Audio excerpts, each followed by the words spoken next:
Hello guys, hello warga netizen semua. Perkongsian pilihan kali ini panas. Langkah London, Mazhir akui berada di bandaraya itu, tapi Naib Presiden UMNO Mazhir Khalid mengakui dia berada di London ketika spekulasi terdapat percaturan untuk menjatuhkan kerajaan perpaduan pimpinan Perdana Menteri Anwar Ibrahim bertebaran di dalam talian. Bagaimanapun, Mazhir menegaskan bahawa dia langsung tidak terlibat dengan usaha yang digelar sebagai langkah London itu. Malah secara bergurau, bekas menteri itu berkata dia memang selalu mengatur langkah dari semasa ke semasa. Saya kira kemana saja saya pergi, pasti ada saja langkah. Cumanya saya fikir jauhlah nak melangkah sampai ke London, katanya.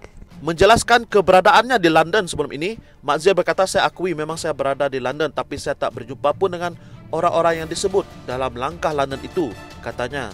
Mazhir berkata demikian dalam pertemuan bersama media di sempena Perhimpunan Agung UMNO 2022 di Pusat Dagangan Dunia Kuala Lumpur baru-baru ini. Terdahulu, Mazhir yang turut pernah menjadi Menteri Besar Kedah pada Disember 2005 hingga 8 Mac 2008 diminta memberikan komentar berhubung gerakan yang didakwa diatur untuk menjatuhkan kerajaan semasa.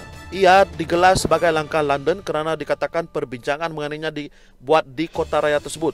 Selain UMNO, ia juga didakwa membabikan pemimpin kanan PN. Yes, belum ada pertemuan atau perbincangan. Bekas Perdana Menteri Ismail Sabri Yaakob pada 4 Januari lalu sudah menafikan dia mempunyai kaitan dengan perkara itu dan menyifatkannya sebagai fitnah yang berniat jahat. Ketika desas-desus mengenainya belum reda, ia disemarakkan pula dengan kenyataan Ketua Pembangkang Hamzah Zainuddin yang tidak menolak kemungkinan PN kembali berkuasa selepas menjalin Pakatan Baru. Mazhir berkata mana mungkin dia terlibat dalam usaha menjatuhkan kerajaan perpaduan sekarang ketika dia sendiri merupakan antara pemimpin UMNO yang menyokong kepimpinan Anwar. Sebagai salah seorang pemimpin senior dalam UMNO, saya pun telah bersetuju dengan parti untuk menubuhkan kerajaan perpaduan dan saya berada dalam mesyuarat semasa keputusan untuk tubuhkan kerajaan perpaduan bersama PH dibuat. Jadi kenapa pula tiba-tiba ada sekumpulan orang yang cuba mengaitkan nama saya dengan mengatakan kita berusaha untuk memberi helah bagi mencari jalan menjatuhkan kerajaan perpaduan.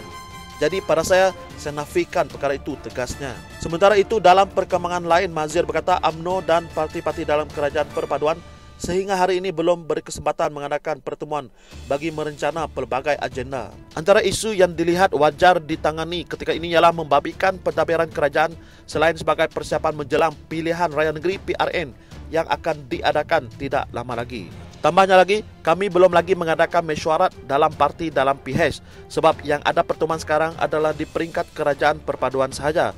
Peringkat parti belum diadakan mesyuarat. Contohnya, isu yang perlu dibincangkan kalau 6 negeri adakan PRN, kena teliti mana-mana kerusi yang banyak pengundi Cina, India dan kawasan Melayu. Tambahnya lagi, kami belum putuskan untuk berhadapan dengan PRN dan berdasarkan kepada undi PRU lalu, jumlah undi yang dapat di setiap kawasan itu kami akan perincikan. Tambahnya lagi, berdasarkan kepada apa yang kami kenal pasti itu, besar juga undi yang pergi kepada PN dan PH, katanya.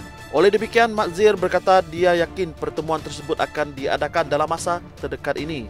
Banyak kerja kena buat, kena kenal pasti kawasan masing-masing dan tengok calon. Jadi saya ingat kita akan adakan pertemuan secepat mungkin, katanya.